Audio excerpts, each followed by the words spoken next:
What's going on, guys? It's Matthew Ginzali here, back at you again with a brand new episode of a little show that I like to call Reasons to Live. In essence, this is sort of an open letter forum series dedicated specifically towards those of you out there watching this who struggle with suicidal thoughts just like I once did, to remind you that there are dozens, hundreds, thousands, millions, billions, trillions, decillion, infinite reasons why you, yes you, should choose life over death and keep going, no matter how hard it may seem right now. Now, the topic of today's episode, it's a personal favorite of mine, and that's summer. Summer is coming to me, and that means more hiking in woods, more climbing up little mountains. My favorite little food place near me gets to open up. I absolutely love summer, but here's the thing. If I had gone through with my suicide attempt all those years ago, I would have never gotten to see another summer, let alone I think 5 or 6 since it's been now. And I would have missed so much. Whale watching, arcade trips, hanging out with friends, exploring Boston. You can do so much in summer. It's one of my favorite things I do in my year happen. It can be the same for you. No matter what's going on in your life, you will always have the summer. You'll always have spring, winter, fall, the sunlight. That will be yours. No matter what's going on in your life, that can't be taken away from you by someone else or a tragic thing. And unfortunately, though, we only have limited access to these great natural beauties. So why not keep going?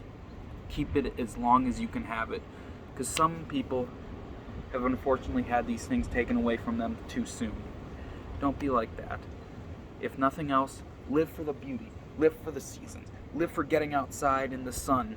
Whatever happens in the summer around you, live for that. There's plenty of value in that too. Trust me.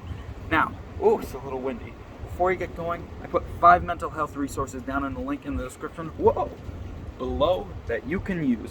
I put the National Suicide Prevention Lifeline, Crisis Text Line, National Sexual Assault Hotline, and for our LGBT friends, I put the Trans Lifeline and the Trevor Project. Now, maybe you've seen the numbers to these things before, and they might be just that, numbers. Here's exactly what I'm going to suggest, okay? What I want you to do is click the links to all of their respective web pages. Well, maybe not all, depending on which resource you might find useful to yourself. Anyway, click the links to their websites below their numbers. Do your research on them about what happens when you reach out to them. Knowledge is power when it comes to reaching out to stuff. Because I've noticed for a lot of us, myself included, when I was struggling with suicidal thoughts, I did have the urge to reach out to some of these resources. But here's the thing. I was too afraid to, because I didn't know what's going to happen. Therefore, my mind attempted to fill in the puzzle pieces for me. Now, when you do that, that's quite the toxic thing, and can be scary enough, because let's face it, our mind tends to go to the negative places. So, just do your own research on it, read up, and please click the first link in the description below. That's going to take you to an article by BuzzFeed News. It's going to explain in a lot more detail than I could ever say what happens when you call the National Suicide Prevention Lifeline or the Crisis Text Line. It does an amazing job at just slapping those myths and stereotypes off the table and showing what really happens. Have a wonderful day, everyone. My name is Matthew Ginzali. Hopefully my words today were able to help you in any way possible. And remember, there's always a reason to smile. Get outside. Have some fun today, boys and girls.